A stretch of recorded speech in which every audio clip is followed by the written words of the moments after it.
This summer, big box retailers are seeking a massive big government handout from Congress paid for by consumers. Mega retailers are trying to trick Congress into enacting harmful credit card routing legislation, falsely claiming that it will help small businesses. In reality, this big box bill would transfer billions from consumers to retailers while eliminating popular credit card rewards programs, weakening cybersecurity protections, and reducing access to credit. So tell Congress to stop this big box bait and switch and oppose credit card routing legislation.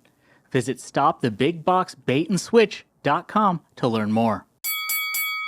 I think his staff needs to own his age. I'm just going to be honest. I don't think they do a good job helping out the president. And I'm not talking about it like, I'm just saying if you are managing a president's schedule and you are managing a president getting on stage and getting off stage and getting on planes and getting off plane, and yes, he's 80. You need to be there for him, and you need to make a pathway. And you sure as hell better make sure he doesn't fall on a sandbag. And I blame the staff for that. Do a better job, because you can't have these video images of the president tripping or the president like going the wrong way. It's not going to work in this presidency because his age is going to be a factor. The 2024 Republican presidential primary field is taking shape. The battle lines are becoming clearer, and so is the field of candidates. Is the odds-on favorites, if you look at the polling, still Trump versus Biden? That seems to be it, but it's just way too early to tell. I'm more angry now, and I'm more committed now than I ever was. Big challenge for these candidates is going to be how do they navigate Donald Trump? And how do they navigate Ron DeSantis? You and I have a rendezvous with destiny. Oh my gosh, I'm so excited. I'm excited for the next 7 weeks of content. Yeah. Yeah, we got a lot going on. We got a lot going on. A lot of dials spinning. And we're picking up new content as the days go by. That intro was very interesting. And I think what Mika said, that his age is going to be an issue in this campaign, that should be something we cut and put right into the board. Well, I mean, so Mika Brzezinski at MSNBC and Morning Joe, long been cheerleaders of this administration, as we well know, seemed a little upset. They didn't feel like the White House staff was properly guarding America's attention of the obvious. It's like she was giving a lecture to the orderlies at the nursing home. Right. Yeah. Right. You know? You have to help him. Right. He needs your help. He can't. Come on. He can't do solids, don't you know? Pudding. I mean, that's the thing is, this is an individual who is the leader of the free world, who has the nuclear codes, and we are concerned with, you have to make sure he doesn't just fall down. Yeah. Like, it is that level. Like, it has gotten that low, the expectations. Well, it's the optics. Democrats have allowed for a president that they're like, oh, we know age is an issue. They're admitting he's way too old and he's way too far gone to be able to do this job correctly, competently. They're like, well, you can't let him just fall on a sandbag. He gets confused. You got to point him in the right direction. Also, what are they supposed to do about him wandering off? Yeah. Like how do you staff for that? I don't know. Like him just taking a left turn and deciding he wants to go that way. You can't staff for that. Michael, that's their problem. This is like the That's same not America's difficult problem. conversation. Not Americans. It's the same difficult conversation families have when they're like, okay, is it time? Do we send grandpa to a house? A time it's for like, mom. Well, what are we supposed to be able to do if he gets Place for mom. lost?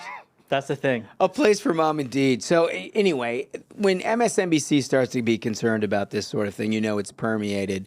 No question about it. And they can continue to be concerned about the optics. Yeah. Not the underlying problem. Not the application of it, the optics of it. Yeah. Which tells you everything you need to know. 100%. We've got a great sponsor today. You've heard from them before. This is Americans for Public Trust, an absolutely outstanding organization. This is a group that has broken some of the biggest stories that you've heard about here over the last year and a half, really. Yeah. And they have a new edition that they're going to talk to us about today. And they're getting a lot of attention on the Hill, so you're going to want to hear from. You're going to want to hear about it. This group is just first class. I can't wait for you to hear that. We also have a great guest, Senator Eric Schmidt, back on the program. First time in a while. I think he's been on a couple of times previously. We had him very early on as a primary candidate. Yeah. Mm-hmm. Huge. And then we had him back as a newly elected senator. Mm-hmm. And then now he's in and he's doing damage. Dude, fine Midwestern man. Yeah. I mean, the Midwest comes through over and over again from that guy. Over and over, and he brought us Lucky Charms at the offering desk. Some treats. Yeah. So anyway, you're going to want to hear that as well. I think we should start with, well, what do you guys want to start? Should we do a little follow up on what Mika basically rolled out, which is Biden going to NATO and that whole discussion? Because there was a whole discussion when he got there about how he missed dinner, basically. I mean, why go over there if you're not going to have dinner with these world leaders? What's the point? Just do a Zoom call or a conference call with them from the Oval Office. They want to be able to just have AI do the job, where they're like, okay, like just create an image of Biden talking on Zoom, because he wants to be asleep by 6 p.m., right? Yeah. He doesn't want to do dinner. Like right? the time change really impacts that 10 a.m. to 4 p.m. window. 10 to 2. 10 to 2. Yeah. Where he can actually be coherent enough and aware enough to hold a meeting. Yeah. Yeah. Well, and so what happened was, and this is according to the Washington Examiner, Biden skips NATO leaders' dinner with officials citing busy schedule. Yeah. So he's got a lot of other things to do in Lithuania than meet with NATO leaders. President Joe Biden opted out of a dinner with his NATO counterparts in Lithuania, with the United States officials citing his busy schedule abroad. Biden is not attending tonight's dinner with NATO leaders, the U.S. official told reporters Tuesday. The official said the president has 4 full days of business and is preparing for a big speech tomorrow, in addition to another day at the summit. Big speech. I'm sure it's going to change the world. Can you imagine? Every word. I mean, I'm not downplaying the significance of this meeting that they had. And of course, the backdrop to all of this is Ukraine, the larger world commitment to what's going on with Russia and Ukraine. I mean, look, there's a lot of important stuff going on. But you like to think when you send a president of the United States over that you can keep, like, the dinner schedule. Well, you'd like to think. And the video that caught my attention, you guys probably saw it. I think everybody in the audience may have seen it. But it's world leaders reaching over Joe Biden to shake Zelensky's hand. Did you guys see this? I did. Sad. It was a photo op, and Biden, they were like just kind of like looking past it. And then Zelensky had to help Joe Biden figure out where to go afterwards because Joe got lost again. It reminds me a little bit of when Trump was in that similar situation and that dude walked in front of him and just gave him a straight elbow. and then moved him out of the way. And then Trump like straightened his jacket and tie. I was like, America is back. Sit down, Euro. Yeah. It's such a ballsy move. This is the opposite, and you're seeing that. And I think that's the reason I brought it up before we did our 5 stars is I think it's a perfect tie-in to what Mika was talking about. Well, I just think you got to withhold judgment. We don't know what was on the dinner menu. To Ashbrook's point earlier, if it's a lot of solids and he's going to have trouble with digestion, that's going to impact the entire summit. And also the fact that their excuse was, well, he's got 4 days of work ahead. It's like, wow. Yeah. They're like, this is a big deal. He's got to rest up. He's got 4 days of work ahead. We need to throw a life alert on the charger. Yeah. It's a long flight over. You know what? Blend it up, put it in the G tube, and then he'll eat it overnight. Jesus. That's an aggressive play. Wow. We've got major cities in a doom loop, and even Wall Street is trimming the fat to save their bacon. But not every investment is floundering right now. One of our longtime partners is actually thriving. That's right, because Masterworks now has 13 sales to date. That's 5 more sales just since we talked about them in December. And like before, every single sale to date has handed back a positive net return to investors. That includes recent net returns of 10, 13, and even 35%. As of 6/19, Masterworks has over 740,000 users and over $750 million invested. Masterworks has so much demand that paintings can sell out in minutes. As a result, they have a wait list. But because we're longtime partners, you're getting special access. So go to masterworks.com and use promo code Ruthless. That's promo code Ruthless at masterworks.com to join today. See important Regulation A disclosures at masterworks.com/CD. This is not investment advice.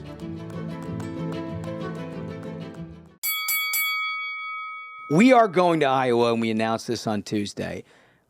Pleasantly surprised by the immediate response from the Minions and everybody else of booking tickets. Yeah, so we apparently already sold out of the amount we were thinking to fill one venue. So now we're going to have to find. We have found another prospective venue. We have that can seat more two. people. We have two, and it's just a matter of in the next 3-4 days, maybe over the weekend, basically how many tickets we get in here in order to make a call, because we got to make a call relatively soon. So if you're thinking about doing this, talk to your friends and loved ones and get this done now, because that will drastically impact what it is that we're doing in Iowa. 100%. Like the lineup isn't going to be revealed just yet, but I mean, you want to be there. You're going to want to be there. This is going to be an awesome lineup. And you're going to have Smug on his A game too. 100%. It's Iowa. That's like my favorite place to hang out. Can we get a little jingle?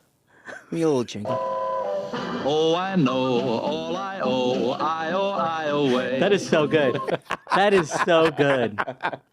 That's all we needed. And remember, you got to go to ruthlessiowa.com. All your tickets are available there. There's several different tiers depending upon what you want to do. Ruthlessiowa.com. In addition to that, I will add the YouTube stuff. I feel like it's going pretty well. We're going to have some exclusive YouTube content out of Iowa, too. Yeah. I mean, again, for our listeners who enjoy the podcast, cannot recommend enough. Go to YouTube, hit the subscribe. You can now see us in video.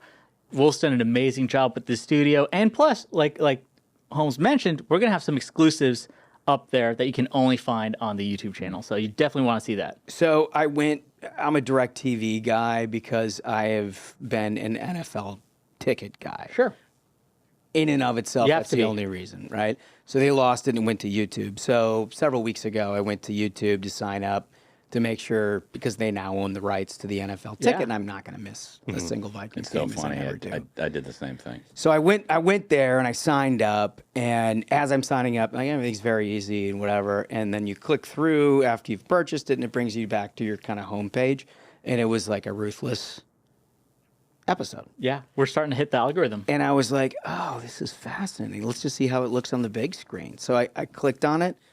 Boy, oh boy. That's where I watch it, on TV. It looks fantastic. You look like handsome devils. I mean, again, Lee's done a great job with the studio. And plus, like the interviews, the Wolf, he prefers it's the Wolf. Yeah. It also makes it's a huge difference when you have guests in studio. Yeah. It's a lot more fun, and you really get a feel for that with the YouTube. Yeah, and the relationships that we've all had with many of our guests over the years, like it brings out a little more. You can see it. Yeah. Plus the offering table. The offering table, which is an important part of what we do here. Yeah. We like tribute. All right. So beyond all of that, can we do a little merch discussion? Yeah. I mean, we were doing a meeting yesterday and kind of running through all the merch and all the success, and it's great. I mean, people are loving the Charges shirts. People are loving the Charges gear, and they're still really loving that American flag Ruthless hat. Yeah. You know, my dad came in town for Joey's 4th birthday, and he was rocking one. So I'm so glad that you like quad ordered that situation, because you don't know what to order for all of that. But like we had a huge supply of those American flag hats because we thought that they would do well. Mm-hmm. Everyone I know ordered one. It's like I see them everywhere. It's classy. It's a nice little hat. It's a classy hat. We try to keep it classy here in the Variety program. We do. And speaking of classy, let's talk about people who have nice things to say about us. Oh, yes. Always. Let's go to the 5 stars, and we start every week with The Voice. Okay, this one's from Jumbo Joe 50, and it's titled, God Bless the Program. Jumbo Joe writes, where do I start? I found the program through Megyn Kelly at a very low point in my life, and you guys raised me back up. Wow. I wish you did a daily program. Yeah, we did too, Bill. The way the guys make conservative politics fun and enjoying is amazing. You should consider doing a live program from the Bourbon Trail. Ooh. And Smug can visit Churchill Downs to create a mint julep jello. Count me in. Yes. Count me in. Yes. Great idea. The belt sander. He writes, thanks for bringing me out of a really bad spot in my life. God bless the program and God bless America. Jumbo Joe. I mean, that's what I'm talking about here. We're just here to try to uplift. Yeah, right? There's a lot of racing that people watch for the crashes. Smug's the only guy I know who watches horse racing for the crashes.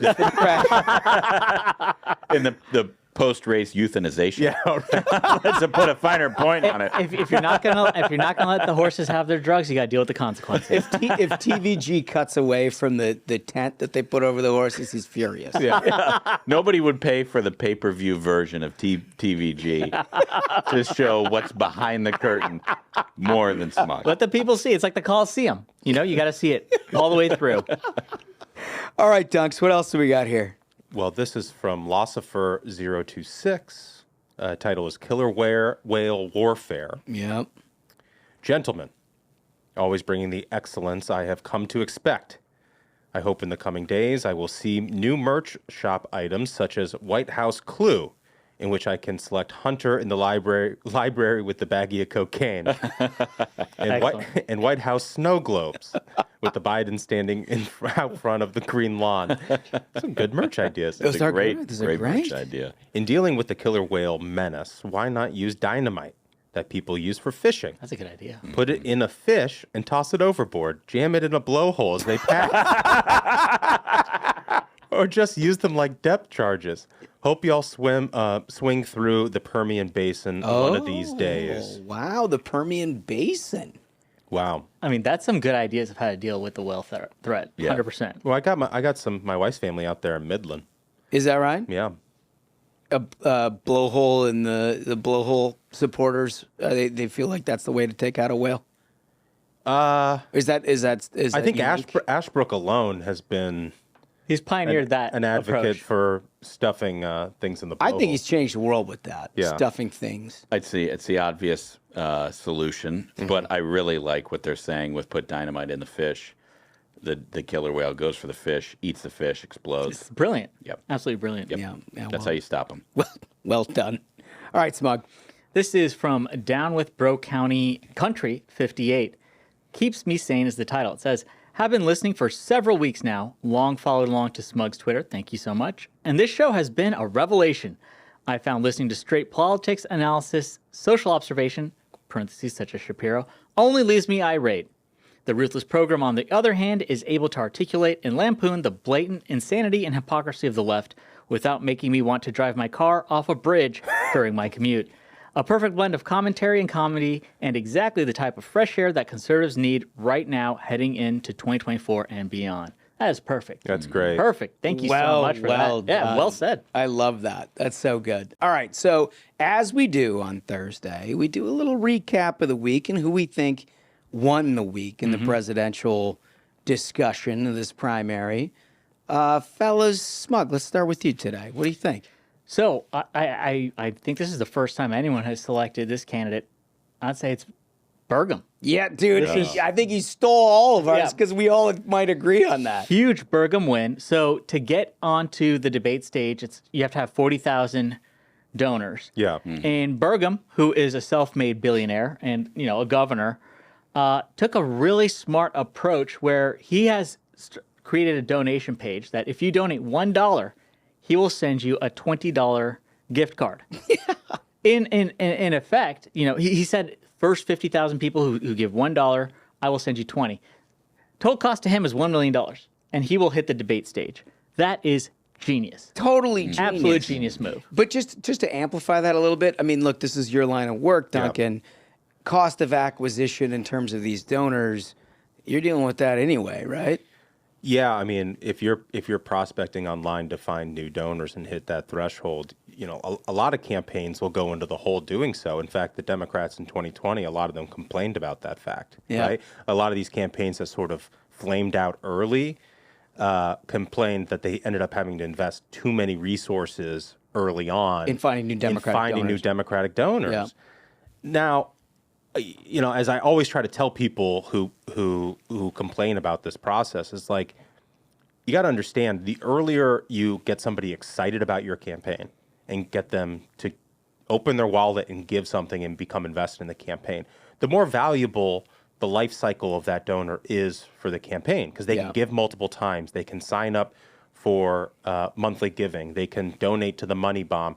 So you should want to either break even or lose money as an investment so that you are ROI positive in the next fundraising quarter. Return on investment. It's return on investment, right? Yeah. And so it's logical that the DNC and the RNC created these thresholds for that reason. If you go and try to find a new donor in May of next year, there's less value for that donor how many more months are you going to be in the race? If you're the nominee, you're only running to November, right? And so that's why they do it. I mean, the one thing I think, I have an issue with the Burgum piece of it is how invested is that person? The person who's doing it for the gift card. Well, so this is an important point because I remember at the advent of WinRed and in the Trump campaigns, there was a lot of discussion that was pioneering in many ways about how if you could get somebody to donate to your campaign, it was almost a 1-to-1 match with votes that you've obtained, right? So if you can encourage somebody to send you money, you basically bank that vote. It takes the subjectivity out of the final results. You know where they live. You know where their precinct is. You know whether they're going to vote. So you know how many votes you're getting. Like it greatly reduced the subjectivity of campaigns overall. I think you're right. This piece of it, if you're giving somebody $20 to give you $1, can you count on them for support? Probably not. Right.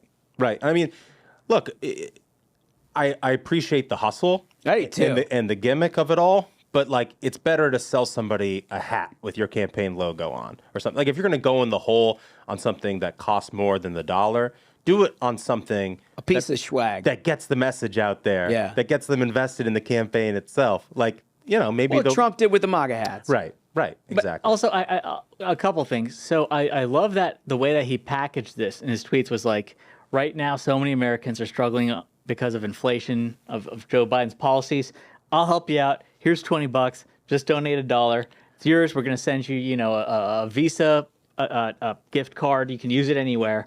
Which is smart. It's brilliant. It's smart. And look, it's the most attention he's gotten thus far in the campaign, other than his announcement. And that incredible flow. It's got great flow. The hair looks great. I mean, the salad to beat the lettuce, yeah. And one thing specifically I want to address is I saw a discussion online of isn't this buying votes? It's absolutely no. No, it isn't. There's no vote that is being cast. This is not having any effect on the actual campaign results in any way, shape, or form. This is merely getting a dude on the debate stage. That's all this is about. Yeah, and for those of you kind of dorks out there like us who follow this sort of thing, FEC's been pretty clear about this. If you're giving something of value in exchange for a donation, that doesn't constitute a vote, right? I mean, there is very clear, ample precedent over the years for people selling T-shirts for $1, selling hats for $1. In this case, he's selling gift cards for $1. Obviously, all of those things have more worth than $1. So this is not great territory. I mean, it's not. There's nothing illegal about it. You can question whether it's economically all that smart, but as you just said, cost of acquisition for a donor itself, maybe even more than that. You never know. You never know. Dunks, who's your winner? Well, I mean, he kind of stole the thunder there on old Burgum. Yeah, I think we were all going to head down that territory. Yeah, for all the reasons we discussed. I guess outside of that, I got to give it to DeSantis because I think he, as you sort of alluded to previously, Holmes, he really is starting to sharpen the attacks. And considering the huge financial haul he had that they announced for Q2, I mean, clearly he finds himself with not only a message, but a lot of resources to put behind that message. And so I got to give it to him. All right. Fair enough. Smash. Okay, so we spent a lot of time on the program earlier in the week talking about Iowa, and that's obviously center stage for Republican politics at the moment, or at least for the next 6 months. And so Iowa operatives have been calling in to the show, and we've talked with a number of them who are on the ground. And one guy I was talking to today who's very smart, spent a lot of time in the state, said you can basically break the state down into 3 regions.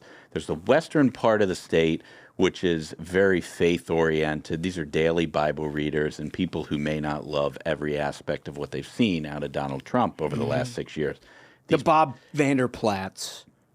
group. These people really seem to like Ronnie D, Michael's choice. Really? Interesting. They do. There's some love for Pence out there. There's some love for Tim Scott out there. But Ronnie D has made inroads in that part of the state. The central part of the state is the part of the state where very familiar with national political figures. These are people who have seen everybody come in and out, and these are also people who have fallen in love with the current governor, Kim Reynolds. Yeah. Very good reason to do that. These are people who do not like what they've heard out of Donald Trump attacking Kim Reynolds. So very tough ground potentially for Donald Trump in the central part of the state. And there's the eastern part of the state, which loves President Trump. And any candidate who can make inroads in the eastern part of the state should count their blessings because they're taking votes directly out of Donald Trump's pocket. So all that said, I would remind people of Hillary Clinton's strength at this point in 2008. She was crushing Obama. Everybody said she was going to throttle Obama. And then things changed. Things can change in a state like Iowa. Very rapidly. And they can change in any direction. But Casey DeSantis has been out and about. The DeSantis campaign has pushed their parents' message. They've got 5 offices stood up around the state. And for that reason, I really think that Ron DeSantis I'm going to give this week to him. I think that the guy he's raised a lot of money. He's very strong. There's a lot to say about Mike Pence. Pence has spent a lot of time in the state over the past few weeks. Yep. I mean, or past few months. He's been there maybe 15 times. Yep. And so he's strong too. But this week, I think it goes to Ronnie D. No, I think that's a good look. I've been conflicted this week all along because Burgum would have been my obvious choice because of I think he made the best headlines. I thought of Ronnie D because of everything that you just brought up and that big total, right? Everybody's writing off his candidates. They want to shove him aside and say, okay, what's next? Except for the fact that he's got more money than anybody else in the race, and he continues to raise it at record clips. Then I thought about Trump, where it's like, okay, well, this is like the first real week that we've had a full week not discussing indictments, not discussing. People were just kind of ballparking the race. Is that a win? I don't know if that constitutes a win. I think where I'm headed on this is a very under the radar deal. And Nikki Haley, who has not captured headlines because she's been on the ground kind of doing the grassroots stuff, posted some very formidable fundraising numbers. Yeah. And typically you expect somebody, they have a big boom out of the gate as she did. And you kind of expect some pittering off, particularly when you get 3 or 4 or 5 other candidates that get in that seem to be in their lane. Yeah. Didn't happen with her. She got basically the same kind of response again from the donor community.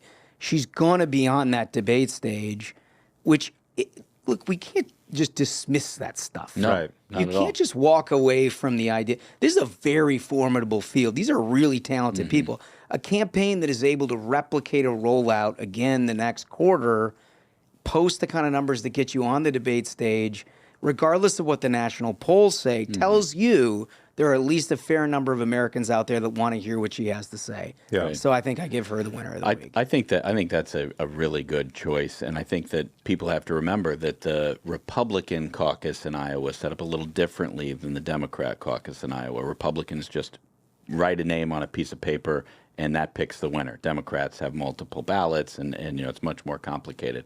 But for somebody like Nikki Haley, who is rolling in there, full steam ahead, under the radar, it's almost like that's the kind of campaign you should be running to be able to attract voters who put a premium on the personal touch. Yeah. No, I mean, look, they've got every reason to be seen as the underdog, dismissed, sort of pushed out the door next to those 3rd tier and 4th tier candidates, and they're not going. They're not going anywhere. And that, I think, is impressive. That's why I gave it to her. On the other hand, you could argue that Ronnie D has Marco Rubio's money with Ted Cruz's network. And Ted Cruz was they were both successful last time. Well, Ted Cruz won Iowa. Right? So you never know. I think this thing is wide open. It's going to be fascinating to watch. We've talked a lot about Iowa. That's why we're going. 100%. That's why we're going. The good people of Iowa, we love them. Can we get a little music? I feel like they deserve it. Oh, I know all I owe, I owe, I away. Yeah, That's so good. That's just a nice touch. So there's a bit of a shadow primary going on. And this is the stuff that doesn't show up in polls. But Politico covered it pretty well this week by saying the former President Donald Trump is making steady gains amongst Republican grassroots leaders. He's a dominant force in the GOP presidential campaign, but he doesn't have the nomination locked up. That's according to my latest, and this is the author of this Politico story, my latest poll of GOP county chairs from across the country. Even as Trump continues to build a real lead over his rivals, a large Republican contingent is undecided and remains open to other candidates. When I launched my survey in February, Trump was looking vulnerable. He was tied with Governor DeSantis amongst those who had committed to a candidate. And unlike DeSantis, there appeared to be a real calling for how much of Trump's support could grow. But in the wake of Trump's April indictment in Manhattan related to a hush money payment to Stormy Daniels, Trump picked up some support, largely at DeSantis' expense. It appeared Republicans were rallying to the embattled former president once again. Some commentators have suggested the crowded primary campaign could mirror 2016. We've talked about this a lot on the program, when Trump snatched the nomination because the other candidates split the anti-Trump vote. But so far, support for all candidates combined still falls short of Trump's tally. The one hope for Trump's holdouts is that many chairs remain undecided. It's interesting, right? Very interesting. And the best evidence for what he's laying out here was in Michigan this week, when basically every Republican came out saying that I endorse Donald Trump. Yeah, the entire congressional delegation. Yeah. And so Trump has a lot of support in that state. It's obviously an earlier state, but that's not the case in places like Iowa necessarily. So, you know, I think it's still way up for grabs. Yeah. I mean, 6 months away, there is so much that can happen. So much that can happen.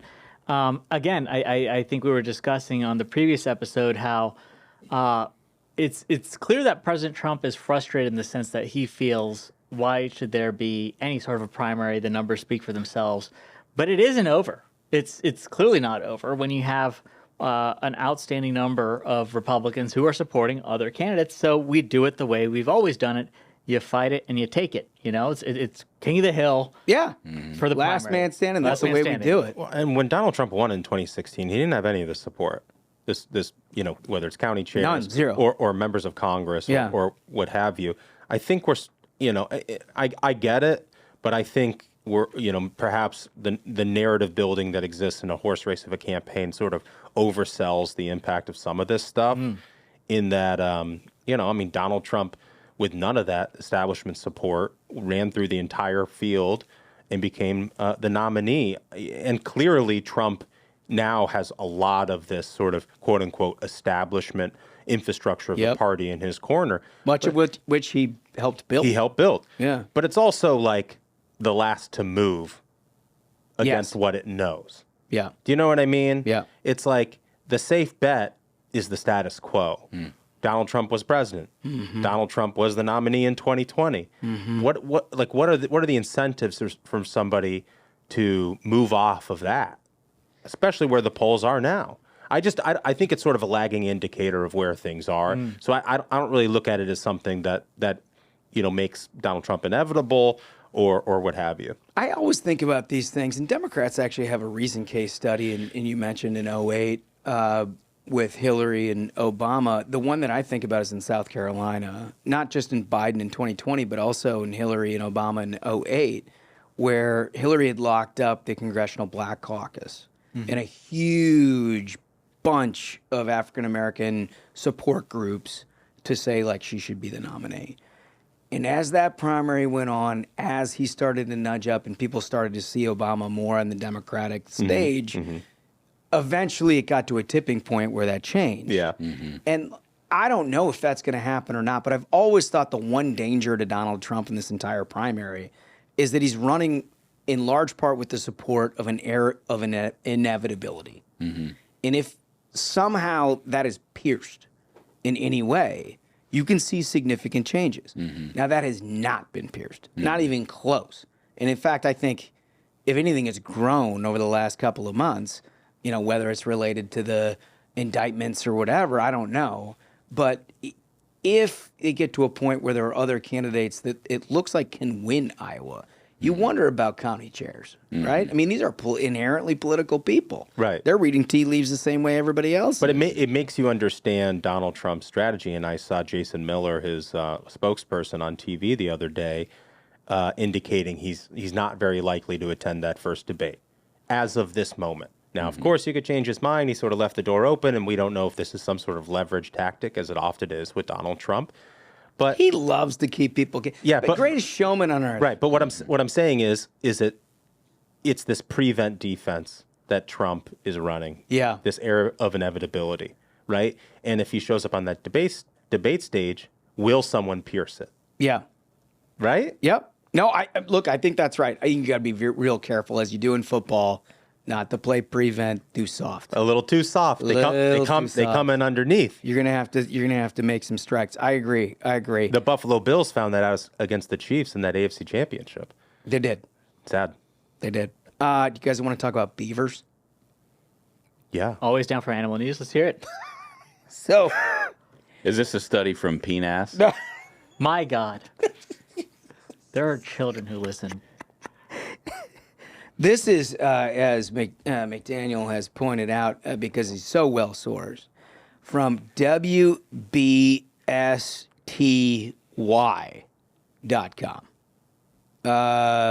I'm not sure I know what that is, but they're going to report this out anyway. It's girl swimming in Lake Lanier attacked by a beaver. A young girl swimming at Lake Lanier was attacked by a beaver on Saturday, according to the Georgia. Oh, it's in Georgia. Georgia Department of Natural Resources. The girl was swimming at the north end of the lake in a private property when she was bitten on the leg, according to Access WDN. You got to be careful of beavers, fellas.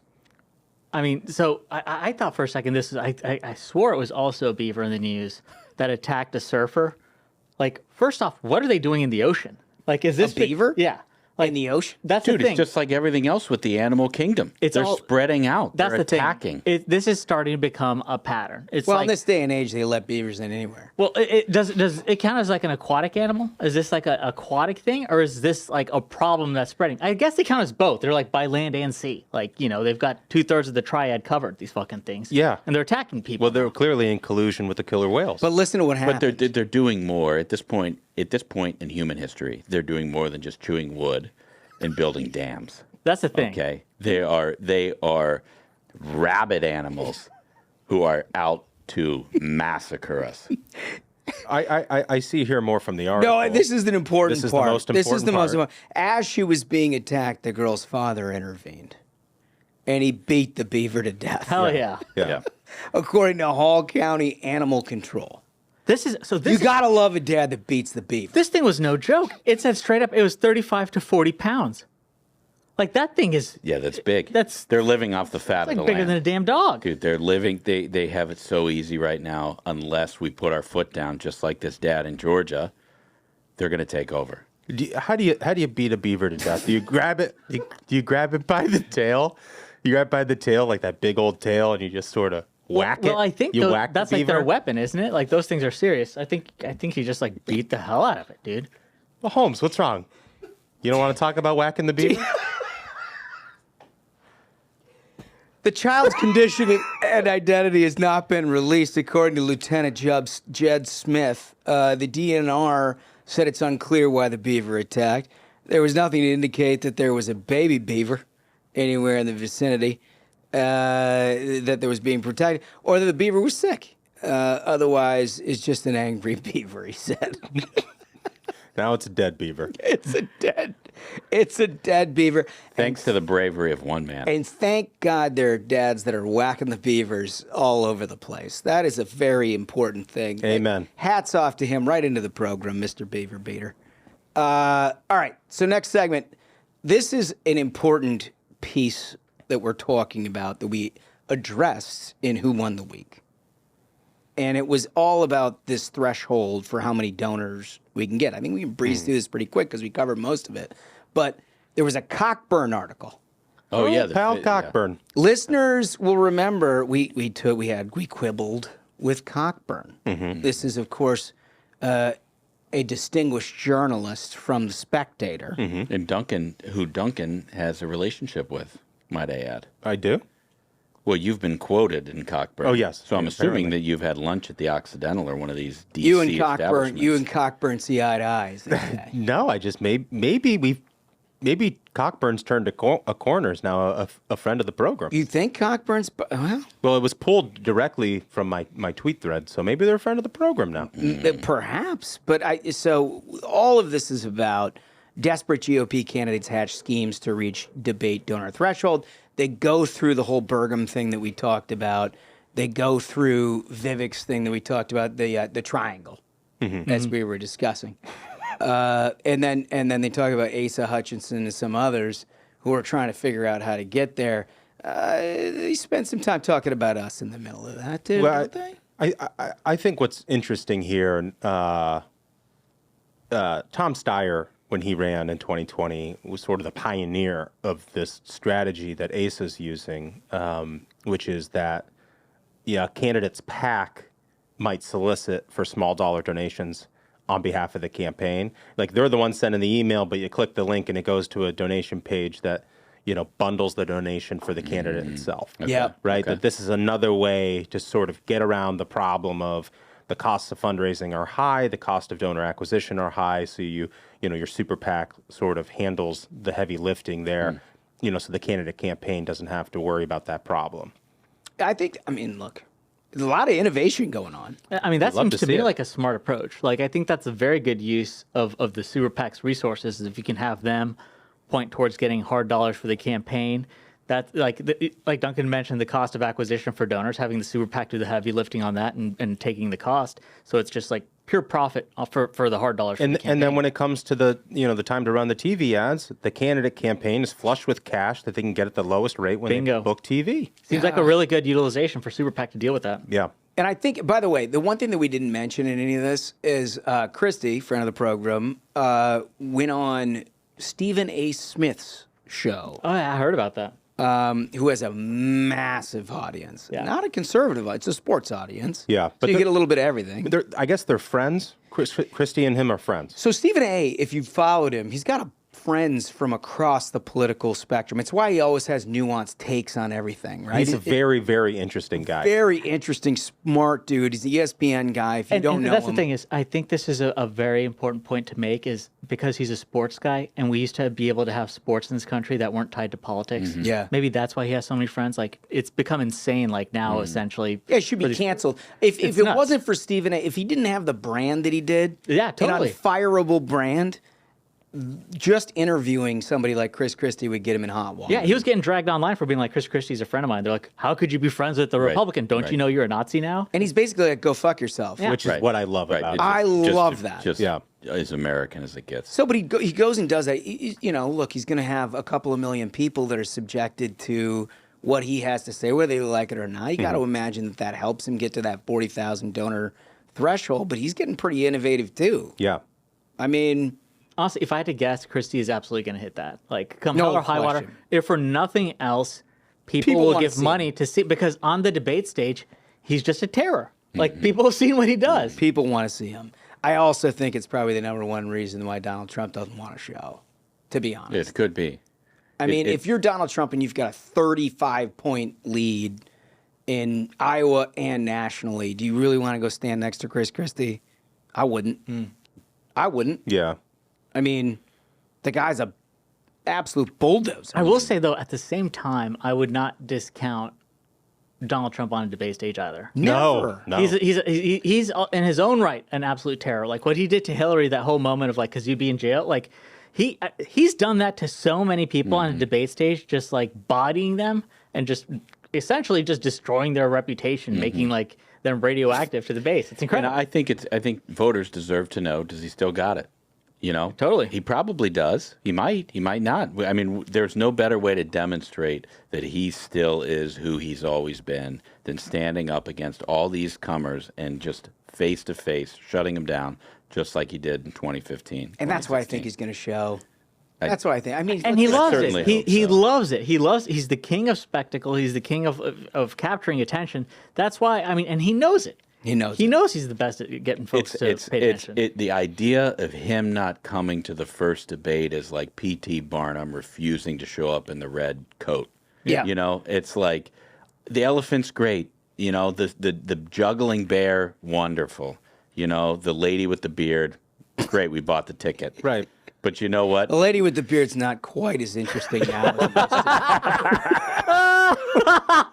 That's not so much of a novelty, shall we say? But if he doesn't show, it cuts against the brand that Trump has set up. You know, alpha male guy who counterpunches. He doesn't let anybody say anything without counterpunching. Right. Is he really not going to show up to this debate? And, you know, to Ashbrook's point, the voters deserve it. Yeah, they do. If P.T. Barnum doesn't walk out to the main circle with his top hat and cane, is it really his circus? Yeah. Well, as Joe DiMaggio said, every time he put on his cleats and ran as hard as he could out to the infield or out to the outfield, there's someone in the stands who's never seen it before. Yeah. And they bought a ticket just like everybody else. Yeah, That's nice. right. That's a great point. All right, so we've got a sponsored interview here that you're going to want to hear because this group is first class. I mean first class. We have not had groups that make this kind of impact in a long time. This is Americans for Public Trust. Well, for those of you who are longtime listeners to the program, you know this group very well, Americans for Public Trust. We've been big fans here on the program of their good work. And Caitlin Sutherland, our next guest, thank you so much for coming on. Thanks for having me. Listen, you're always up to good work. And, you know, we think back, I think you guys broke the big story about the CDC working with the teachers' unions and all of that sort of exploded. None of it would have been out there at all if not for your good work. You've also been deep into, surprise, surprise, the Democratic dark money situation. Yeah, I mean, they've been part of this whole effort to expose Arabella Advisors as this umbrella group that funds literally hundreds of millions of dollars of the left's, you know, web of these constellation of groups that do everything from radical environmentalism to pack the courts to all this sort of stuff. So, like, I mean, you guys are killing it, absolutely killing it. And now with this new expose that y'all have put out on, I always get this wrong, and Smug is better at Smug is great at this. Hans-Jörg Weiss. Did I do that right? Pretty close? Well, so I call it V. So I hope Okay. that I'm not here to, you know, finally learn that I've been saying his name wrong a couple times for I'm going to years. trust your judgment. That's right. So, yeah. Hans-Jörg Weiss. Yeah. So this guy has funneled, was it like almost like $500 million through all of these groups, on these left-wing causes.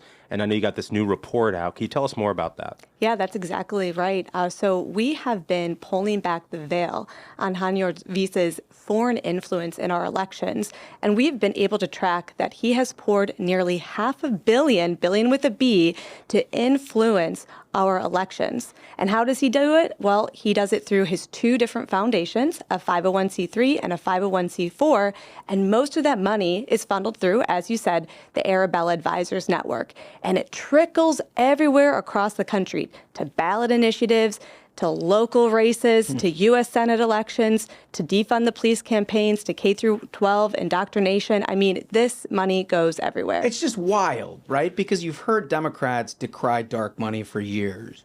Not only have they engaged in it at the same time that they've been decrying it, but they've taken this so much further here in that they are actually actively engaging foreign nationals to push left-wing causes through all these groups. I mean, it's crazy. Yeah, you can no longer say that Democrats aren't the number one party that is benefiting from dark money. And it's just not that. Because of this report, we've revealed that they are the beneficiary of foreign dark money. This is not an issue on the right. In fact, the two largest 501c4s on the right, One Nation and American Action Network, actually have a ban on accepting money from foreign nationals. Yeah. Where is that ban? Where is that ban on the left? Well, when you have, you know, sugar daddy, Swiss billionaire Hans-Jörg Wyss, they don't want to ban it. And that's why we are so excited to see the ACE Act put forward that includes a huge restriction on closing this foreign influence loophole. So, all right, so for the benefit of our listeners, I want to give just kind of like a quick overview. Dark money in and of itself is money that flows in through nonprofits. And there's no obligation for disclosure on much of it. C4s have been operating for years in this area where if you spend the majority of your money on public interests, you can spend a minority of your money directly influencing elections. Not surprisingly, conservatives have played by the rules here. Right. And like you said, they've banned foreign money into groups that could anywhere be close to participating in elections in the United States. Not so on the left, which is incredible when you figure like Sheldon Whitehouse and all of his day-to-day, it almost looks like, what is it, A Beautiful Mind, when he's like when he's going crazy and he's connecting all the dots that like don't really connect. But and then think about the people that we see in the Biden administration who used to work for groups like this, like Demand Justice, like Jen Psaki worked there. Right. Okay. And you got this Swiss billionaire, and he's giving all this money into this left wing ecosystem. He's not buying them chocolates and Swedish massages. You know, I mean, like, he is putting lead on the target in our elections, and these people who work for the administration are funded by this money. It's just wild to me. Can you explain? How is this not illegal? How is this not illegal? Because you know, I have a little experience in that nonprofit world, in the 501c3s. Right? They have to be talking about education. They have to be all no money at all. C3s are just a straight prohibition on politics. How is it that this money is passing between 501c3s to C4s, who are then doing expressed advocacy work, impacting our elections using foreign money? Right. I mean, and that's why we were working, you know, and we're so excited to see legislation to close this foreign influence loophole, because we sit here and we discuss, well, how is this not illegal? How can you dump tens of millions of dollars into a 501c4 that then turns around and dumps tens of million more dollars into super PACs? We already know that foreign nationals cannot contribute directly to candidates or super PACs, and that should be the same with 501c4s. Yeah, totally. Here's what's so fascinating to me, and this is where, honestly, your group has done incredible work, because there's a lot of groups in D.C., many of them do a ton of research. They put out papers that, you know, nobody reads, and it just goes along its way. You guys, the research that you have done here has been used by members of Congress as a backdrop to actually pursue legislation that on its face, it seems like it could and should have bipartisan support. Yeah. I mean, that's a real feather in your cap. Yeah, well, you know, we're so excited to see that everyone can really come together on this issue. And you're right, we were very thoughtful, and we made sure that this was buttoned up and well-researched. We're not going to be, like you said, Sheldon Whitehouse with a crazy chart that doesn't connect and the arrows that don't really go anywhere, and with nothing actually sourced. And, you know, is that claim actually true? No, we made sure we reviewed, you know, tax returns. This project took months to pull together, original research, you know, reporting from the Associated Press and Political and Reclear Politics, to put this all together in a thoughtful way to explain this foreign influence loophole that should have been closed a long time ago. You know what I really love is that the legislation that is currently being debated in Congress to, you know, solve this problem that we have is called, you know, the American Confidence in Elections Act. What I love about that is it sort of like uses the left's language against them. Oh, yeah. Like, how can you not support that? We've been talking about Russia for 6 years. You're not going to support this? Surely Sheldon Whitehouse is a sponsor of this important legislation, right? You know, we've gotten a lot of great feedback on this report, and I am still waiting on a call from Sheldon Whitehouse to say that, you know what, gosh, this is great.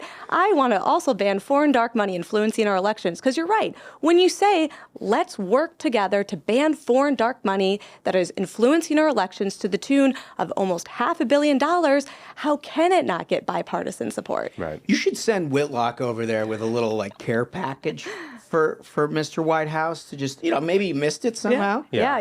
Just present it. Just bump it up in his inbox. Yeah. You know? Yeah. We can, you know, do a hand door-to-door delivery of the report.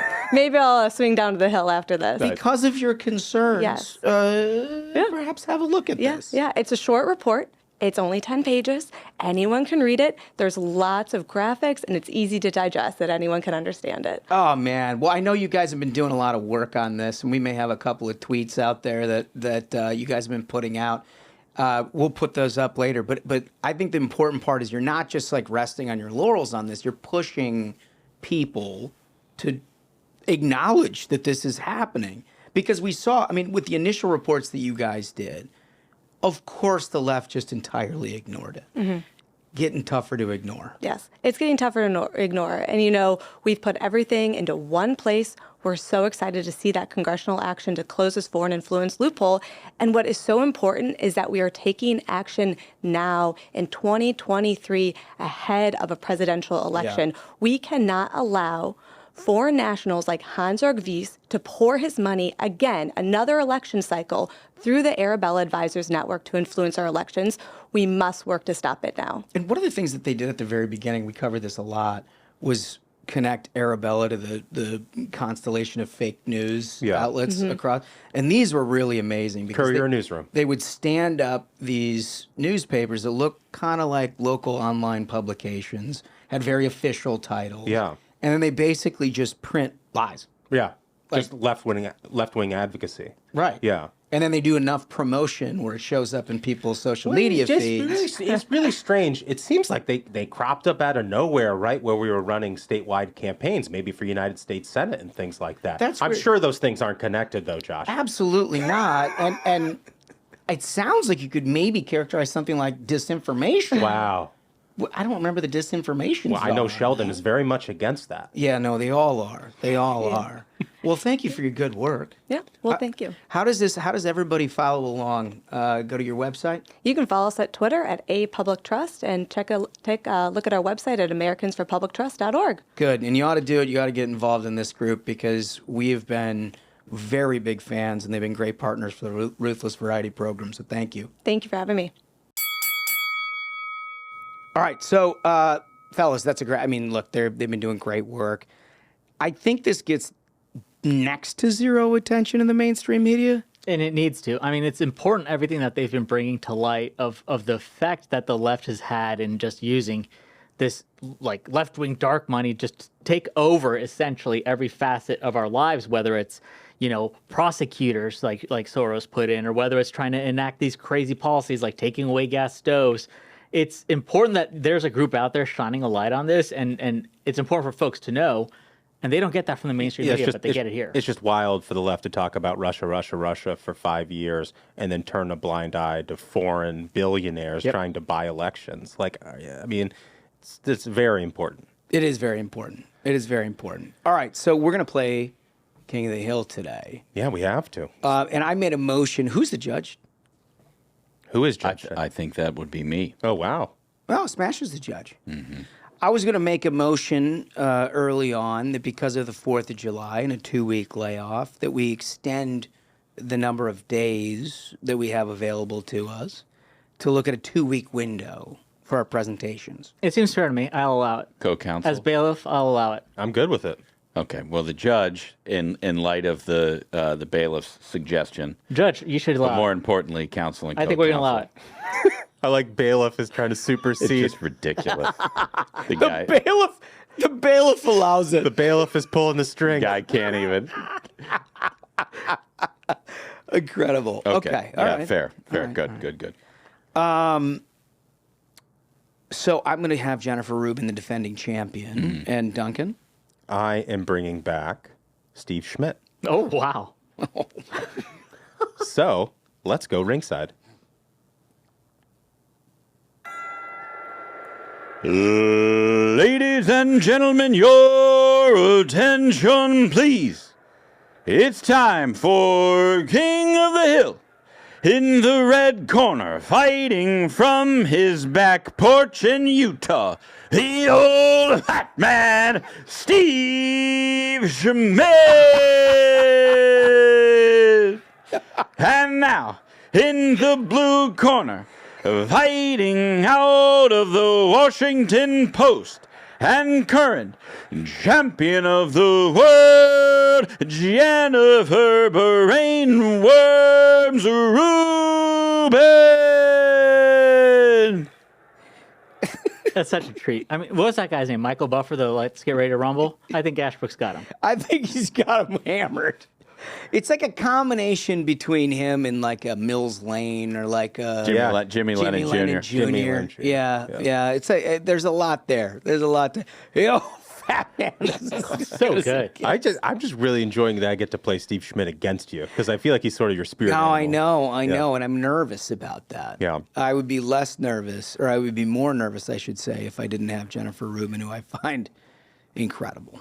Well, you got to go first. I do have to go first. So, Wolf, I think what I'm going to do to start with is pull up the number 6 item here, which says, and this was on June 29. How great is it, by the way, that we now have the tweets up there for folks to view if they're watching on YouTube? Yeah, well, it certainly makes T-Rex job easier. Yeah. Yeah, and he does outstanding work. He does outstanding work. So if you have a look at this one, what she's reacting to is a Supreme Court decision on affirmative action. And what she says is every college has an easy workaround. Nothing in this opinion should be construed as prohibiting universities from considering an applicant's discussion of how race affected his or her life, be it through discrimination, inspiration, or otherwise. Here's why this is just a beautiful piece of artwork. I have 2 submissions. The first is it earned community notes. I love community notes. The community notes note that the decision in and of itself specifically discussed what she's saying and prohibited that. Yeah. It's important to note you are completely wrong. It's important to know that what you just said was explicitly addressed in the opinion and refuted. The second, Wolf, if we can bring up number 5. Wait, hold on here. We're doing multiple tweets. What I'd like to do is go back to the judge and ask whether it's admissible to have supporting evidence of a contrary opinion at some point over the career of Jennifer Rubin. I think this is outrageous. Excuse me, counsel. Without your I'm not allowing it. ruling, we can't do it. What? We can't do it. You must be out of your We've mind. already gone back 2 weeks. If you want to play 2 tweets, play the next tweet in the second round. Well, no, it's from 2015. Can I say something in my objection here? The judge has ruled. Yeah. This is No, the judge has ruled. From precedent since the beginning of King of the Hill to bring up adverse and completely contrary opinions expressed by the same person on the same issue. However, it should be done in counsel's description of the tweet that you're playing. You are making that up. This is an He's making it up. Excuse me. This is absolutely made up. This is fake news. I agree with him. I agree with him. Of course you agree. The opponent agrees with him. The opponent agrees with him. No. But as someone who's served as judge and jury many times, you could probably find the opposite opinion from every player of King of the Hill on nearly every topic of policy. That's why we play this game. The background should be provided in counsel's description of the play. That's what I think. This is all made up. Wow, but you wanted the judge rotation, so this is what you get. This is unbelievable. I immediately regret judge rotation. Great decision, Judge. Great decision. She says, I'm going to say it anyway. Fuck you, court. Wow. Big cheer for elimination of affirmative action, she said in 2015. Big cheer, she said. Wow. The judge is just going to take that. I bet. Unbelievable. Watch. Huh. Hold me in contempt, you dicks. I can't believe this. I'm playing the rest of the round under protest. Okay. I'm going to play... Wolf, can you give me number 1, please? Okay. So this is Steve Schmidt. This is a tweet about the 4th of July. Very normal holiday. An all-American holiday. He says, Americans have long been lured by the Jingo's siren song, a predictably banal blend of demagoguery, populism, tribalism, and resentment, mixed with sprinkles of loud-mouthed American dogmatism, xenophobia, and exclusionary racial politics. More on the, quote, extreme pride that runs counter to true American patriotism. Incredible. This is his message around the 4th of July. Incredible. The picture is an American flag. And he says that is the Jingo's siren song, a blend of demagoguery, populism, tribalism, and resentment. I mean, I've heard enough. I'm giving that one to Duncan. How about you, Judge? Thank you, bailiff. I would also note one final thing. He retweeted himself. Can you do that, or do you have to do that in the description? Is that something you could say, or do you have to do the description? It's there in the Counsel, screenshot. excuse me. No, as long as we're making stuff up, we might as well keep making it up. And what's right? that word he was using? Jingo? Like for jingoism? Yeah, for jingo. I thought This is a like judge and name only Ashbrook over here. This is a banana republic. this is a fair court. Wow. This is an Judge and name only. The best part about all of this is the bailiff in a courtroom is supposed to exist to maintain order. And Smug is the opposite of a bailiff. Worst bailiff. He instigates violence. The worst bailiff. I'll remind listeners, a couple weeks ago, when I was told I was going to be bailiff, I said, I'm going to be out of control. I've made a vow. You just and I wanted give to the be people- judge forever so you never had to do any work. Well, that's the thing, is you could just let me have my way, and everyone, it's better. It's better for everyone. Okay, back on the rails here. Okay. This is a fair courtroom, and every counsel gets their say. We have freedom of speech outside of this courtroom and inside as well. But on the 4th of July, jingo, banal, tribalism, American flag, that is the absolute worst. Steve Schmidt wins round one. Surprise, folks. Let's go. Surprise. Okay. Well, you made your own bed in round one. You're a dick. Schmidt, it's to you. Okay. Wolf, can you give me number 4, please? Steve Schmidt says, Hunter Biden is a political target because his suffering and the pain it has inflicted upon so many people can be turned into a political liability in a business where cruelty is currency. It is appalling, deeply wrong, and dangerous for democracy. More on the abandonment of basic human in politics. And he links to his blog post. And he RT'd himself. Okay, so knockout, right? Okay, Ruben. I'm going to play this on the substance here. This is from Jennifer Rubin, again, in reaction to the affirmative action decision. What number so he knows to pull it up? It is going to be number, well, hold on a second. I'm new to this program. 8. Of course, I'm in the back end of the numbers here, too. I just feel like this whole thing's been rigged from the beginning. Well, my hat goes off to you that you picked 8. You came prepared. Counsel. Okay. Just trying Bailiff wasn't maintaining order. I'm offering an olive I'm going to let him speak. I'm going to let him speak. All right. So this says 70% of Harvard alums are white. 70% of Harvard alums are white. Stop preference to disproportionately white group. Same for the overwhelmingly white rural states. Only 1% of residents from states like New Hampshire, Wyoming, Montana, Idaho, etc. are black. Stop. Just select from a diverse pool.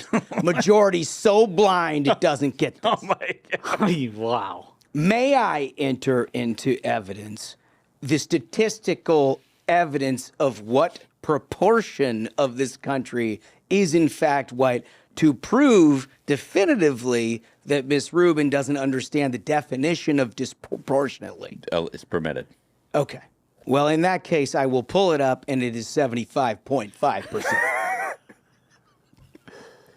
Look, I like the take. All I'm saying is it says here, Hunter Biden is a political target, which is deeply wrong, and it's dangerous for democracy. Him doing a rail in the White House is dangerous for democracy because we're attacking him. Allegedly, we're laughing, we're joking, and we don't know. that's a parody. We don't know. But it's dangerous for democracy. Wolf, can we put the Jen Rubin tweet back up, please? It's number 8. Lucky number 8. So Steve Schmidt sticking up for Hunter Biden and his father Joe and downplaying Hunter's criminal past, allegedly criminal past, is something that this judge does not take lightly. It's actually a very, very formidable take that under any other circumstance would win the day. However, when someone suggests that people from New Hampshire, Wyoming, Montana, and Idaho are not eligible to go to the University of Harvard University, simply because there are white people who live in that state. That is a take on level that I'm just not sure anybody in the past has ever thought that Jen Rubin could make. And for that reason, Jen Rubin wins round 2. Okay, we knotted it up. Yeah, okay. Okay, so I'm going to go back in my round 3 to play what I think is the strongest Jen Rubin take. Oh, wow. And it is somebody who is an establishment Republican neocon talking about, like, George W. Bush and establishment Republicans as though they were fantastic. President Biden delivered remarks, and he tweeted out that he delivered remarks. What number tweet is this? So this one is, gee whiz. This one is going to be number 7. There we go. Thank you, Bailiff. Yeah. I appreciate that. Thank you. Yeah. And it's going to take a little getting used to this stuff. Sure. He tweets out that he delivered remarks to you supporting Ukraine, defending democratic values, whatever. She says, "This was superb, both substance and delivery, strong, vibrant." I think in supporting evidence of this, you need to have watched at some level. There was nothing strong, and there's never been in the history of the Biden presidency anything you could ever consider vibrant. Lukewarm take, weak. Oh my God! I'm not sold the on it. fucking bailiff. This is a huge opportunity for Duncan. This is a mistrial. This court is a fair court. Yeah. Judge, may I read? Go for it. What number is this? Wolf, can you give me number 3, please? Steve Schmidt writes, "The greatest threat our country faces is that our republic will fall to a tyrant. Donald Trump is the tyrant, and there should be no mistake about that." And this is the line that I think is one of the most offensive things I've ever read. Oh, my. More on why the Democratic Party is currently the most important institution in America. Holy. And then he links to his YouTube. It's a win. It's over. The most I cannot believe important institution in America. Holy shit. Man, the Lincoln Project dollars must have really dried up to be that Holy shameless. shit, is he searching, huh? Lee, could we please put Jen Rubin's tweet back up? Okay. Man, that's weak. It's just unbelievable. It's just unbelievable. Under no circumstances whatsoever has Joe Biden's speech ever been described as strong or vibrant, especially in the same trip where he left at lunchtime to go sleep while everybody else met and had dinner. No circumstances whatsoever. However, Steve Schmidt saying that the Democratic Party is currently the most important institution in America is sort of like Troy Aikman saying that the Washington Redskins are the best team that ever played. Yeah. Bernie Kosar saying the Cincinnati Bengals were dynamite. Under no circumstances could I watch Steve Schmidt say that the Democrats are the most important thing and not rule in favor of that tweet. And so for that reason, Michael wins round 3. I will have no objection to round 3 victory. That sign-off sentence is breathtaking. I mean, its institution is where it got there. It is. It's not like it's more important than the church. Yeah. It's more important than more church. No. You know, the more important the schools or the military, the Democratic Party. Right. Exactly. The old DNCHQ. Right. Not like our infrastructure, our energy grid. Nope. Nope. I mean, imagine a priest saying, you know, these atheists really got something going. Just for clicks. An important voice. The most important voice. The most important voice is the fucking Democrat. Not the word of God. Holy not even his own podcast. Amazing. Just put your own podcast up. The Democratic Party? Yeah. Yeah. Well, I give it to you. You had that one. I do think we need further clarification on the submission of evidence that would support or otherwise refute a claim and when it should be submitted. But we'll let that lie. I think I until rotate to another judge time. next, right? Yeah, so maybe it changes with each judge. I mean, it's like an appellate court system where whatever circuit you find yourself in. You got to go court shopping. Yeah. And people have like internalized what their own set of rules is, and unless you know their internal rules, that's it. I will say this. Whatever else you guys think, I am quite confident that Smug will be the fairest jurist that's how you do this court has ever seen. Does this mean I get to be bailiff next, or am I judge next? You're bailiff. No, you're bailiff next. It's the first time I can be bailiff. He's judge, and then he's playing me. And I got to figure out how I'm going to bailiff. And may I also say that while Smug is a wonderful judge, oh come on, he is teamed up with one of the smartest bailiffs this court has ever seen. A strong and insightful voice of security. Absolutely. Okay, I appreciate that. We got to get to our interview. It's terrific. You're going to love this guy as you have before. Senator Schmidt. I want to welcome to the program an old friend of the program. You've heard him at least twice, 3 times maybe? Yeah, maybe 3, 2, 3. At least, but going all the way back to your primary candidacy. And now Senator, a terrific Attorney General when he was there, and we'll talk about that in a minute. But Eric Schmidt from Missouri, thank you for coming in. It's good to be here. I think the first time it was like a Zoom, very different than the illustrious Dick Wolf studio we're in now. Like, this is very fancy. But congratulations on all the success. Well, that's very nice of you. I mean, we have upgraded the facility a touch. I do think it was a Zoom, and I'm pretty sure we were staring like at a white wall behind. Yes. There was nothing good going on. But when we first talked to you as Attorney General, you didn't have your eyes on the prize in terms of running for Senate. You were doing the hard work as Attorney General. And we've now seen over the last year, which I find so fascinating, you're a senator, you're doing Senate stuff, but all the work that you put in as Attorney General is coming to fruition now. The biggest one, Missouri v. Biden, which we've talked about on this program before, has huge consequences here over the last few weeks. Can you start with that? Yeah, well, I thought actually, so we had the student loan debt forgiveness case too, because Missouri was the hook on standing because we had this loan servicing organization called MOHELA in Missouri, which was key because the other side was really trying to say, well, these states can't sue. And if we wouldn't have had that standing, we wouldn't have won. And we had the standing and we did win. So I thought that was going to be like the biggest news, on the 4th of July. But then on Independence Day, the federal judge issues his injunction, which I don't think was an accident, by the way. It's like the First Amendment's reborn on Independence Day. Yeah. And so, but it was significant. So when we filed that lawsuit, and you got to remember, this is before Elon Musk buys Twitter. It's before the Twitter files.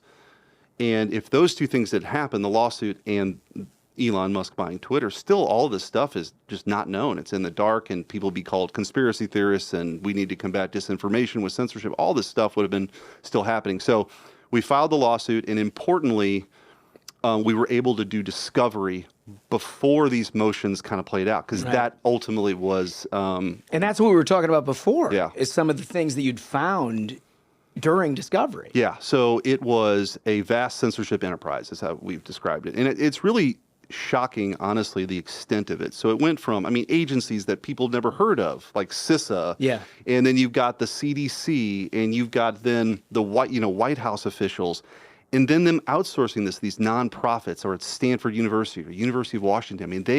This was an operation, and the goal of it was to suppress speech. And they would do it in a few different areas were the most prominent: the origins of COVID, the Hunter Biden laptop, and then sort of COVID protocols in general. The transmissibility of COVID if you've gotten the vaccine, right? Or natural immunity. These things that people just kind of in this marketplace of ideas wanted to debate or challenge. The Biden administration wasn't interested in that. Which is uniquely American, right? Anything that we discuss it, we debate it. You know, there's right and wrong and whatever, but we have a discussion about it. And these guys just said no. Well, in many ways, if you go back to the founding, the founders knew exactly these disputes typically in most places in history and in the world today are resolved through violence, right? Political violence. That's how you you settle the score. And in this country, we really believe that the First Amendment is this pressure release valve, right? Like, you guys can come on the show and say your piece. There's some rival leftist podcasts, they can do their thing, and people have this information. They can make their own decisions, right? Yeah. But they weren't interested in that, and they still aren't interested in that. They want to shut down the other side, and they, you know, the direct communications from people like the Surgeon General of the United States to senior Facebook officials, like, you know, take this down. But more than just taking it down, they made them change their terms of service along the way. Yeah. And they did it by threat, like legal threat. We're going to take away Section 230. Yep. All these sorts of things that the power of the federal government, especially the White House, can bring to bear.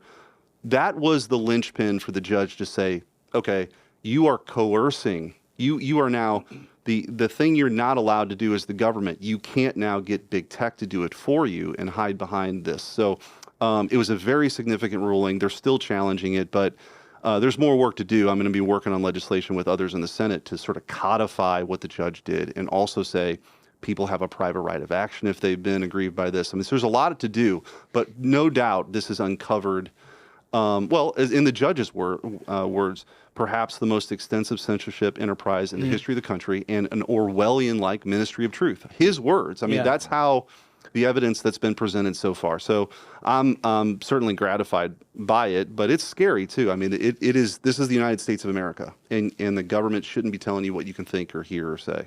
How much of this do you think, and I want to get into Duncan with this because he's got some strong views, but how much of this do you think was brought on by the 2016 election and this idea that the post-2016 environment, Democrats basically created this entire narrative around Russia buying Facebook ads and that they could somehow pressure Facebook to change their business model, eliminate advertising, eliminate targeting, changing all of this stuff.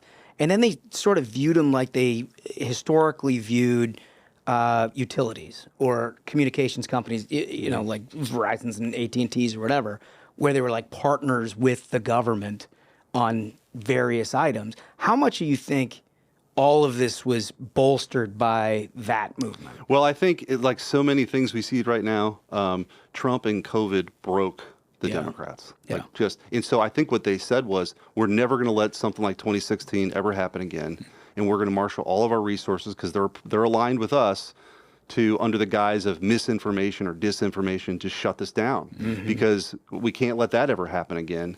And so you saw them with the Russia hoax and all that stuff. But then I think some of the more chilling stuff is, you know, we took the deposition of Elvis Chan, who was an FBI agent. Yes, I remember this. And he's having monthly then weekly meetings. First of all, they have the Hunter Biden laptop. They know it's real in late 2019.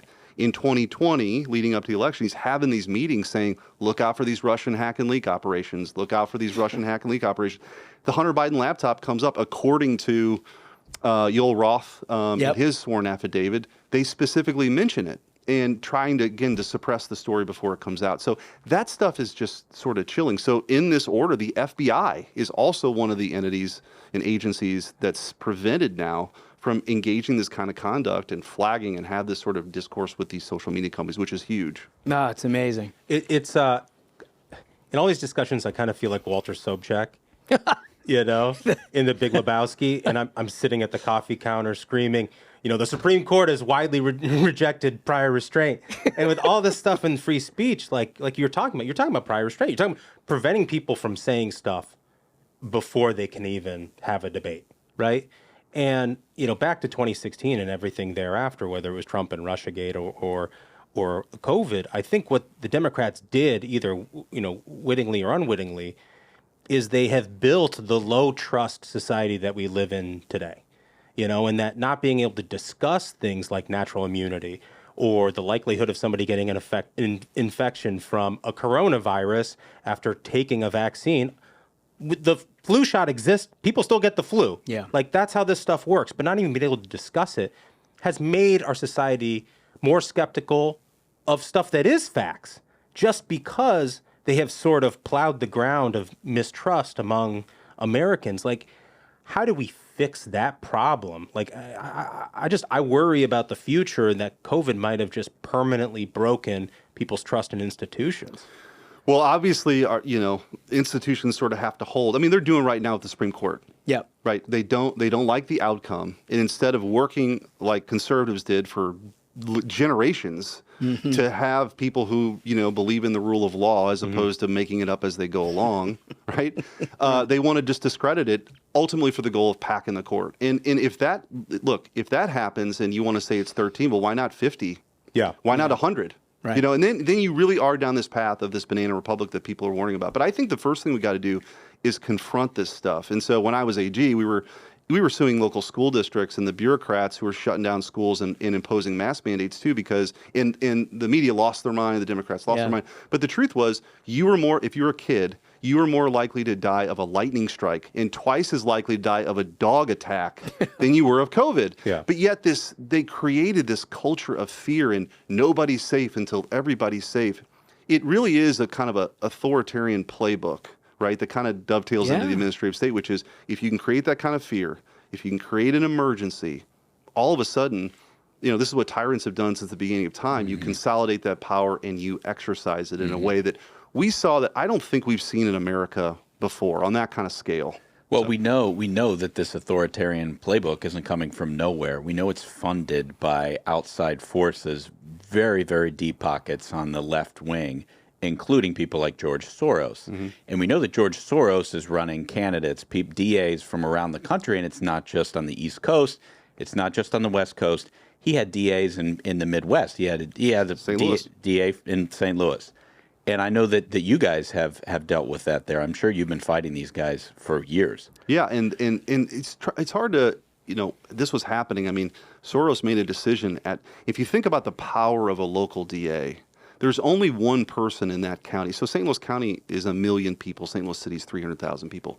But there's only one person that gets to make really the charging decision on carjackings or homicides. It's wild. And if you have somebody that doesn't want to do that, which he's been successful in getting across the country, that creates a lot of chaos, a lot of disruption. And what do you need for really the kind of upheaval to start anew? That's what you kind of need, right? And so that's the angle here. And then, of course, if you get people to not even believe in like the fabric of who we are as a country, like America, this idea that we're all born with certain rights and we can pursue our dreams.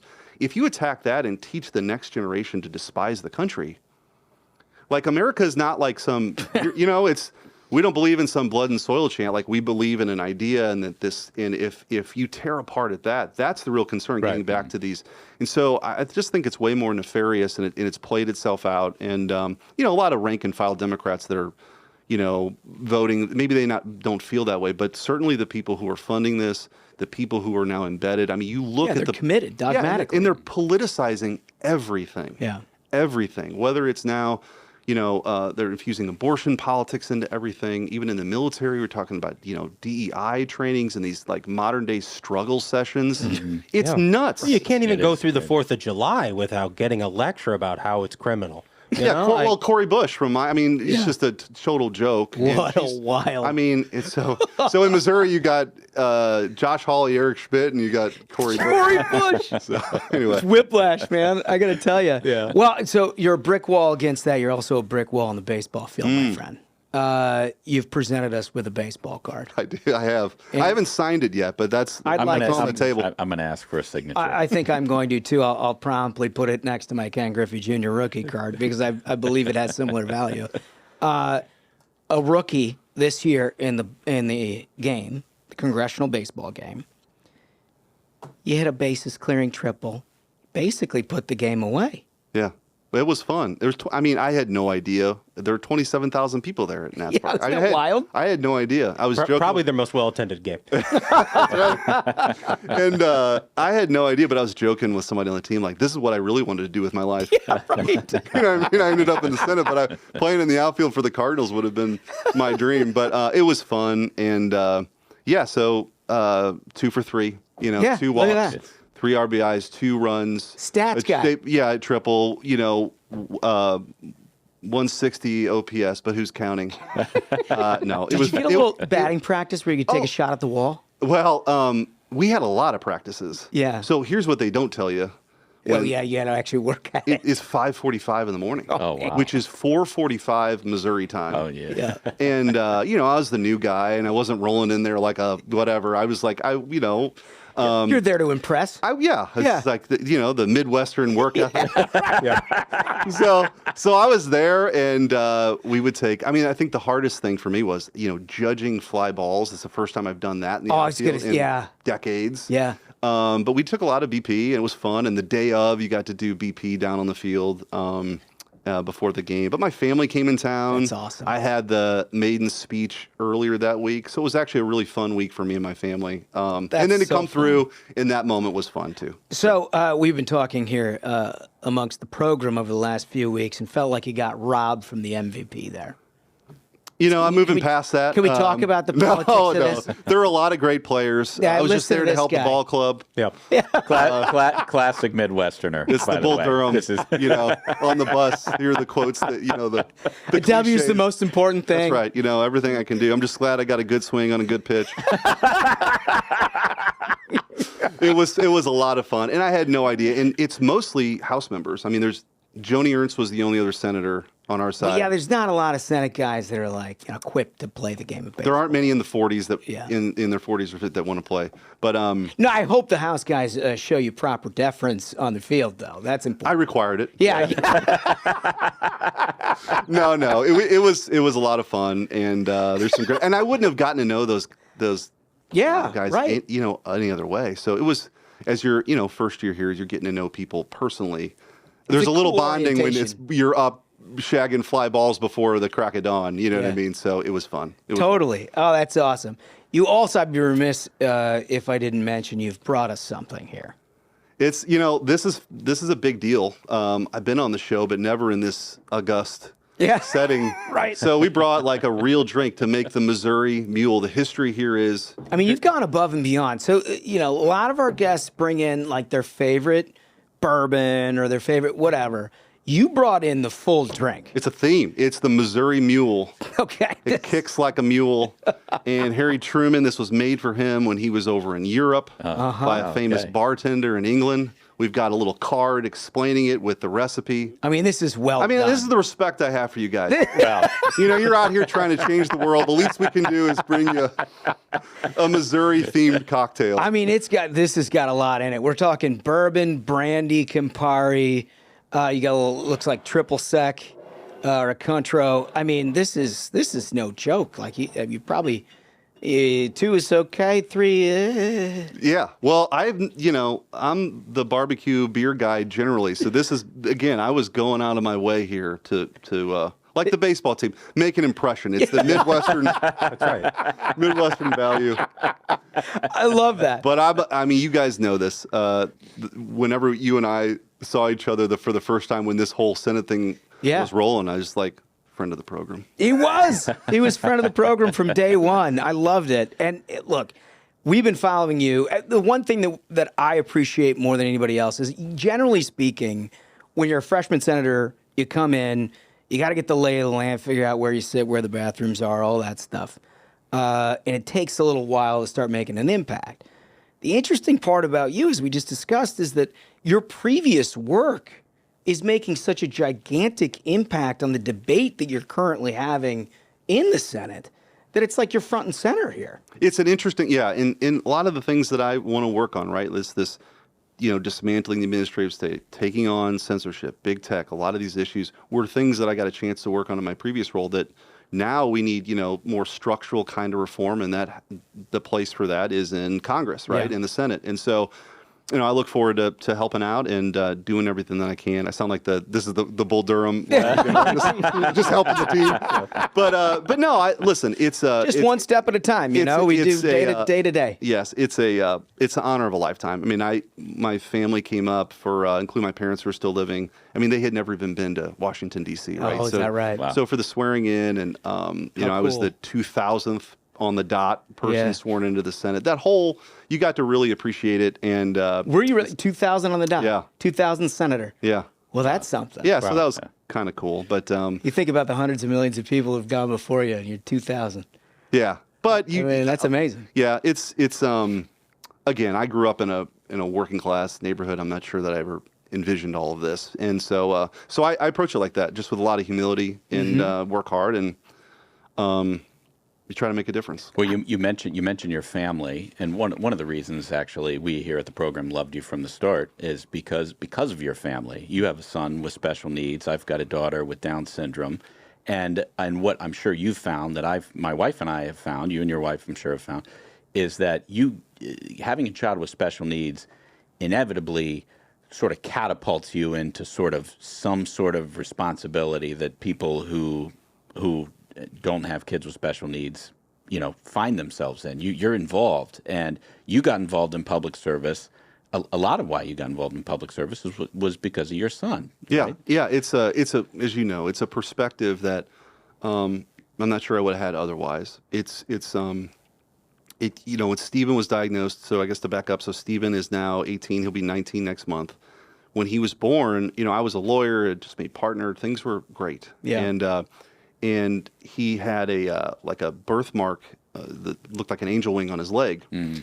And we thought so little of this as we set up the doctor's appointment. Like Jamie was like, "You can take him." So we didn't think it was a big deal. I'm taking Stephen to the doctor. And then mom doesn't. No, she's like, "We're good." This was pro forma, not a big deal.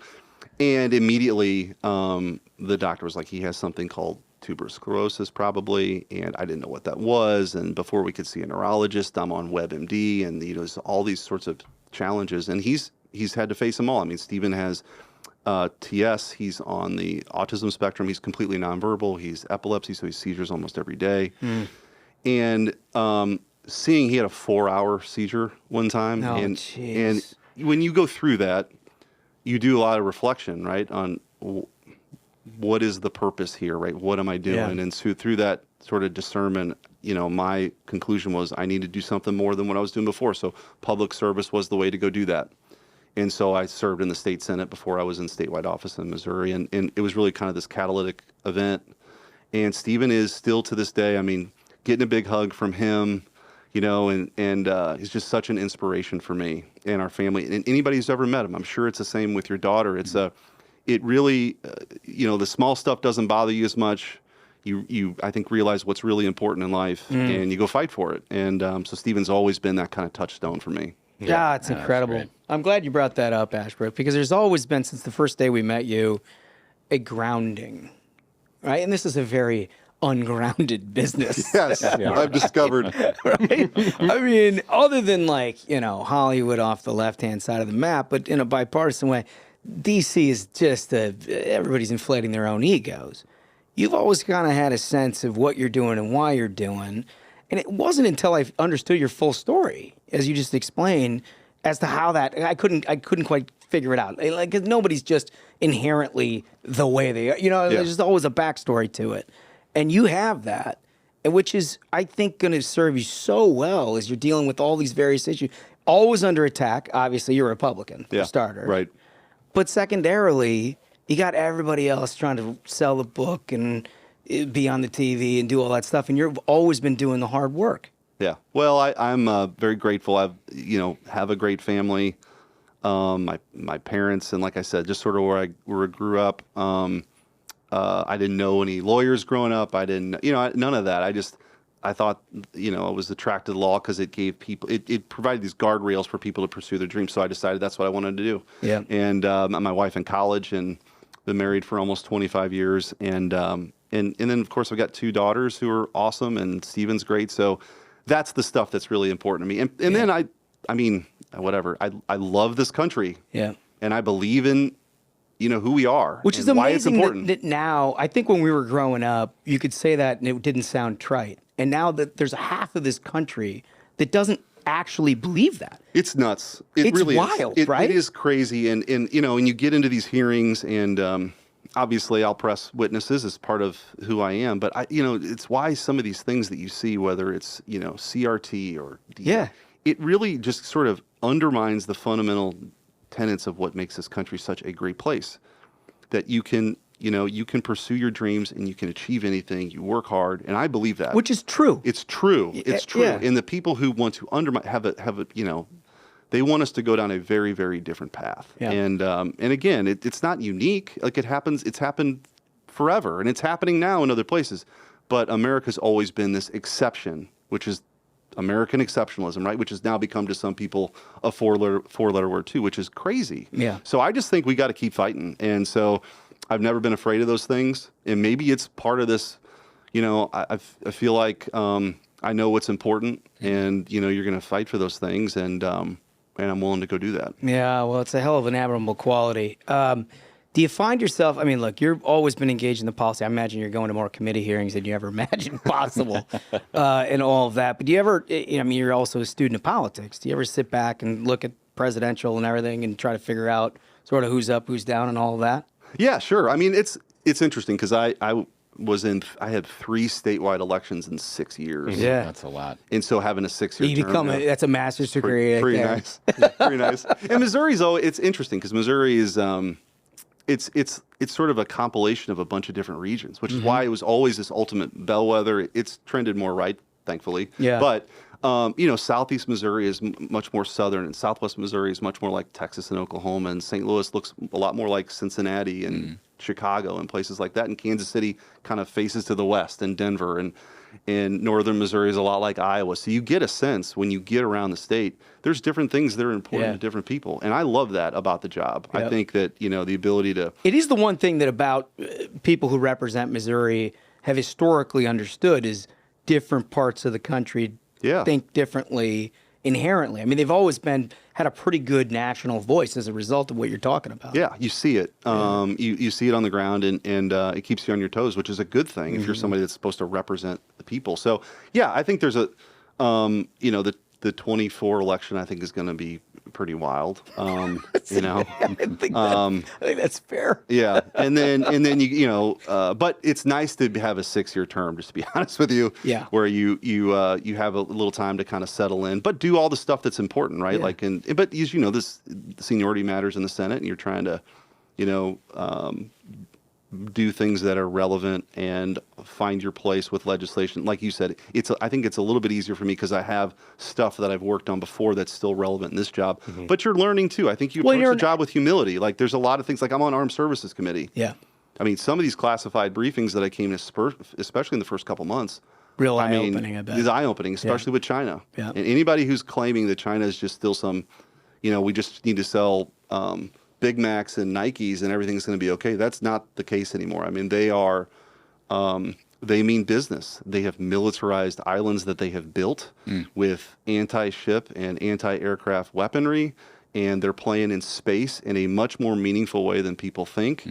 And they're, in my view, they're hell-bent on domination now, world domination. They view themselves as this, society that's existed for thousands of years, and they are, like other people for the last 240 years, are kind of betting against America, right? That this isn't sustainable, self-government isn't sustainable, which is why I think these fights are so important, to hold on to these things that matter, like an independent judiciary. Yeah. And you don't blow up the filibuster to pack the court. And we can't even stop their weather balloons. They have good reason to sort of question America right now at this moment, which is what makes it so scary. Yeah, I think that the withdrawal in Afghanistan opened the door to everything that you're seeing right now. And Biden and this administration, they project weakness.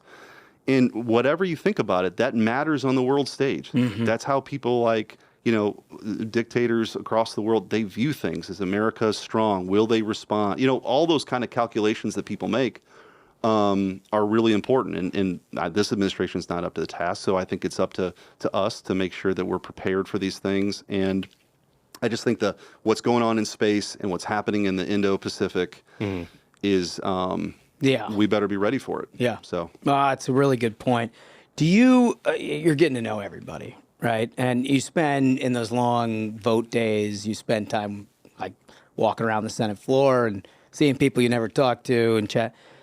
When you talk to Democratic colleagues, does anybody ever betray any confidence about, like, is Joe Biden really got it here? Like, is he?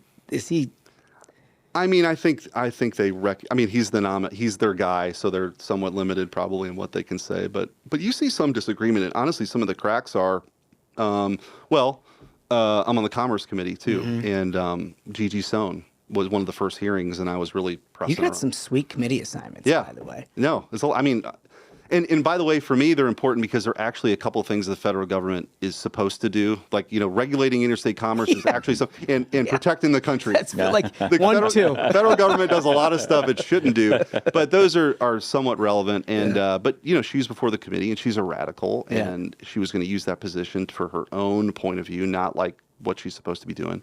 And we were able to beat back that nomination. I think the Commerce Committee, there's been 3 that we've killed, and Sinema will come on board, or Manchin will come on board. I think some of these things, and you see when we're rejecting the rules that Biden, now he may end up vetoing it, but you can peel off some, especially when they're in election years, right? Yeah, like right. All of a sudden, Tester. Testers found religion. Yeah, all of a sudden. But he was running the DSCC, and now he's all of a sudden turned himself into an ultimate moderate. Yeah. So that is interesting, and you never know when something like that's going to come up. But I think for me, I think you want to work hard, fight for the things that you believe in, put the work in, and that's what I've always done, and that's what I intend to do here. Well, we're eternally grateful for it, and pleasantly surprised at the immediate impact that you can make. We knew you'd be a great senator. I didn't know you'd make it in the first 6 months you were here.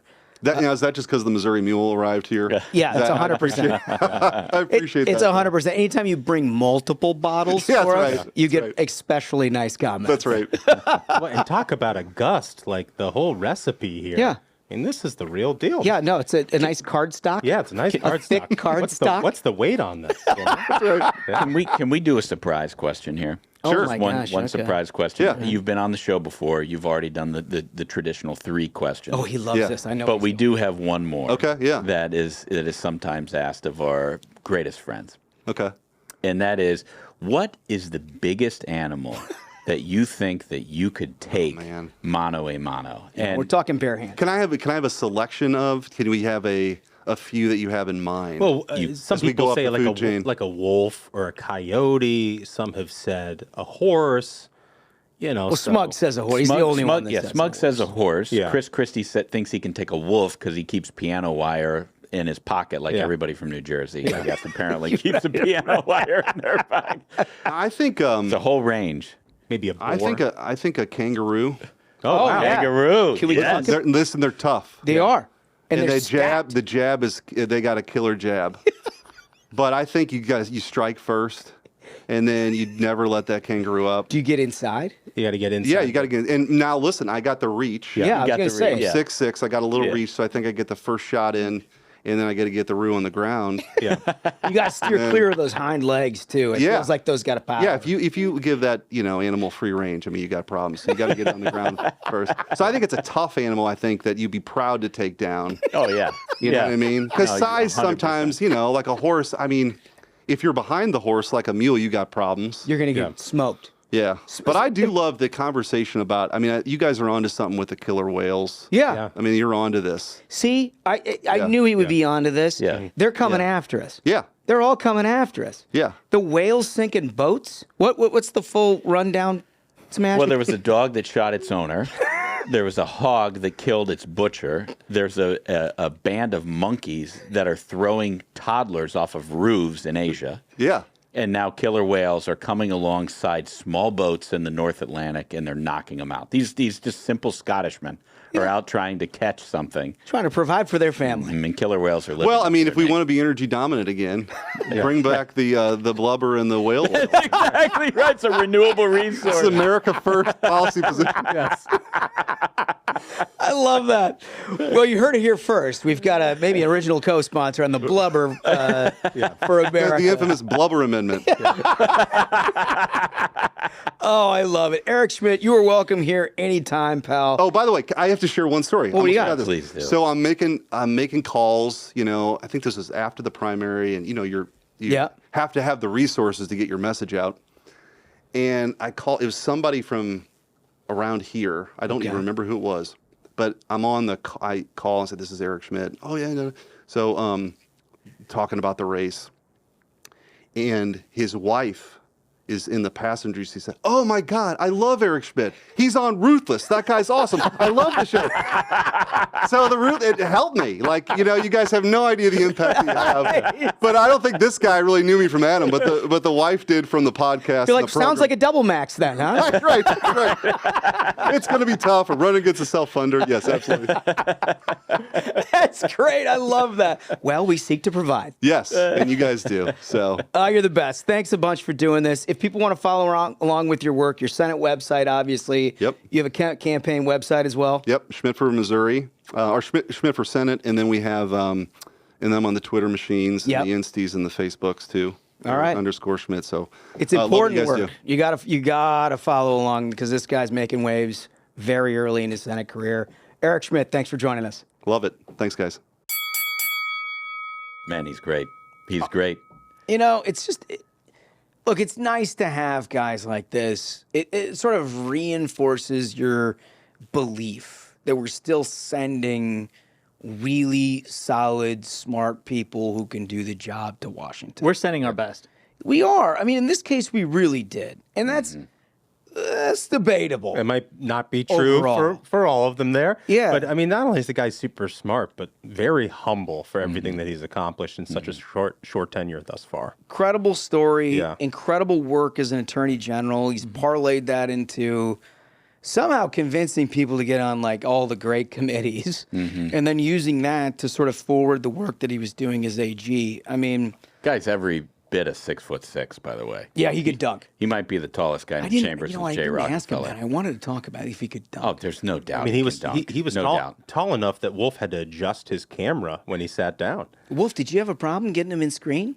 Yeah, he did. Wow, that's impressive. Yeah. Unbelievable. Tall guy. Can we get, by the way, a different Wolf thing, like something that I say Wolf howl. acknowledges We gotta get We do Wolf howl, like Wolf ow. Yeah, 100%. I think that'd be good, right? We just need something. Yeah. Because I mean, you've prohibited what I like. It's not me. It's the law. It's the law. I don't write the law. Schmidt even called him Dick Wolf. Oh, you did? Yeah. Don't lie, Michael. It's you. I did it. It's you. These guys have tried to make this show creative. The judge and the bailiff have done everything they could, but you just step on us every. Well, I think we've done it. I think so. Absolute banger of an episode, gentlemen. Big week next week, by the way. Yeah, that's the thing. Everyone be sure to tune in next week. It's going to be amazing. So thank you so much to Senator Schmidt. Thank you so much to Americans for Public Trust. So until next time, minions, keep the faith, hold the line, and own the libs. We'll see you on Tuesday. Stay ruthless.